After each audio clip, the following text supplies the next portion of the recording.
इंसान सदैव धोखा देता है। बहुत बार हमें हंसी आती है, जिस भगवान को लोग अंतर्यामी कहते हैं उसी भगवान को अपनी मुसीबत बताते हैं कि भगवान मेरे घर पे मेरा मकान नहीं है, भगवान मेरा ऐसा हो गया। कई बार मुझे बहुत हंसी आती है कि जिसको तू भगवान कह रहा, जो अंतर्यामी कह रहा, उसको ही तू अपनी मन की बात बता रहा। अगर वो अंतर्यामी हो तो तुम्हारे मन की बात जानता है, तुम्हारी मुसीबतों को जानता है। तुम घर बैठे भजन करो, तुम्हें बागेश्वर धाम आने की भी आवश्यकता नहीं है, भटकने की भी आवश्यकता नहीं। और भटकने वाला व्यक्ति प्रायः धोखा खाता है। और ये बात अगर हम बोले वो किसी को बुरा लगे तो क्षमा करना, पतिव्रता स्त्री उसी को कहा जाता है जो एक पति के लिए ही अपना सर्वस्व अर्पण कर दे और प्राण त्याग दे, जो पर पुरुष के बारे में सोचे भी ना, चिंतन भी ना करे और देखी भी ना, उसी स्त्री को पतिव्रता स्त्री कहा जाता है। उसी प्रकार बहुत से लोग हमसे कहते हैं कि महाराज हम तो भगवान के बचपन से हमको मिलते हैं, कहते हैं महाराज जी हम तो बचपन से ही हनुमान जी को भज रहे हैं पर आज तक कृपा नहीं हुई। गलत बात, ये झूठ बोल रहे हो तुम, 100% तुम झूठ बोल रहे हो। अगर तुम बचपन से हनुमान जी के हो फिर वह क्यों रहे? अगर तुम हनुमान जी के हो तो तुम्हें फिर हनुमान जी तो खुद गुरु है, वो जगत गुरु है, फिर तुम्हें किसी दूसरे गुरु को देखने की क्या आवश्यकता है? अगर तुम हनुमान जी के हो, हनुमान जी तुम्हारे हो गए तो तुम्हें फिर अन्य जगहों पर भटकने की क्या आवश्यकता है? फिर तुम्हें टोटका करने की क्या आवश्यकता है? केवल हनुमान चालीसा का पाठ करो, चोला चढ़ाओ, श्री हनुमान जी को राम नाम प्रिय है गाकर सुनाओ, रामचरितमानस सुनाओ, अखंड ज्योति उनके नाम से प्रज्वलित करो। लेकिन हम 10 दिन में अपना स्थान बदल देते हैं, 10 दिन में अपना गुरु बदल देते हैं, 10 दिन में अपना इष्ट बदल देते हैं। ऐसा व्यक्ति सदैव धोखा खाता आया है और खाता रहेगा। और याद रखना, कोई इंसान तुम्हारे साथ चमत्कार नहीं कर सकता है। ये कोई गुरु बोले खबर नहीं, हमें गुरुओं से कोई विरोध नहीं, हम तो गुरुओं के दासानुदास हैं, हम तो संतों के दासानुदास, हम तुम्हारे विरोधी हैं। कोई भी इंसान तुम्हारे साथ चमत्कार नहीं मेरे पागल कर सकता है।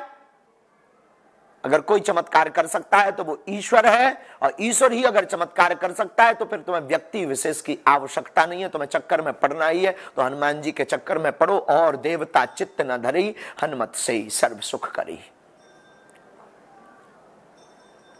जुड़ना है तो भगवान से जुड़ो।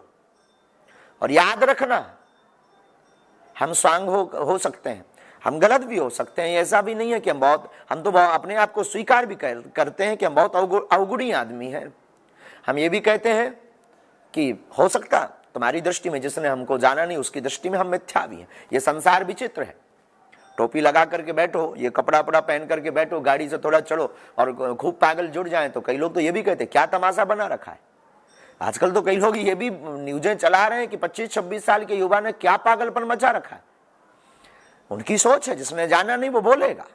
भगवान राम को भी लोगों ने नहीं छोड़ा, वो बोलेंगे। हमें उन पर ध्यान नहीं देना, मेरे पागलों, हमें अपने लक्ष्य पर ध्यान देना है कि जब तक हम घर घर राम नहीं पहुंचा देंगे तब तक हम चैन से नहीं बैठेंगे। और ये कर्तव्य सिर्फ हमारा नहीं है, तुम्हारा भी है। तुम भयको मत, भारत के युवाओं जागो। तुम्हें सफलता पानी है तो कोई तुम्हें और सफलता नहीं दे सकता है। निर्भर होना बंद करो, आत्मनिर्भर बनना प्रारंभ करो। इतनी तैयारी करो, इतनी मेहनत करो, कामयाबी शोर मचाने लगे। और इंसान को कुछ भी असंभव नहीं है। एक इंसान जब चांद पा सकता है, चांद की दूरी माप सकता है, चांद पर पहुंच सकता है, तो तुम अपने लक्ष्य पर नहीं पहुंच सकते हो। क्या खबर कर रहे हो तुम? लेकिन याद रखना, तुम लड़ते हो नशा से, तुम लड़ते हो मोबाइल से, तुम लड़ते हो पड़ोसी से, तुम लड़ते हो अपने आप से, तुम लड़ते हो अपनी आदतों से। बल्कि लड़ना इनसे नहीं चाहिए, लड़ना तुम्हें अंदर ही अंदर अपने बुरे कृत्यों से लड़ना चाहिए। नशा से लड़ना कोई बड़ी लड़ाई थोड़ी है, उसको तो त्याग दो। जो तुम्हारी सफलता में रोड़ा बन रहा है उसको त्याग दो। तुम लड़ते हो अपने आप से, तुम छोटी छोटी सफलताओं में प्रसन्न हो जाते हो। बहुत बड़ी सफलता पाने का लक्ष्य रखो, उठो, जागो और बढ़ो। कल हमको एक सज्जन कह रहे थे कि आप 1.25 लाख हनुमान चालीसा का पाठ करवा रहे हैं, क्या कारण है? हमने कहा करवा तो रहे हैं, कारण कुछ भी नहीं है, कारण सिर्फ एक ही है, सनातन।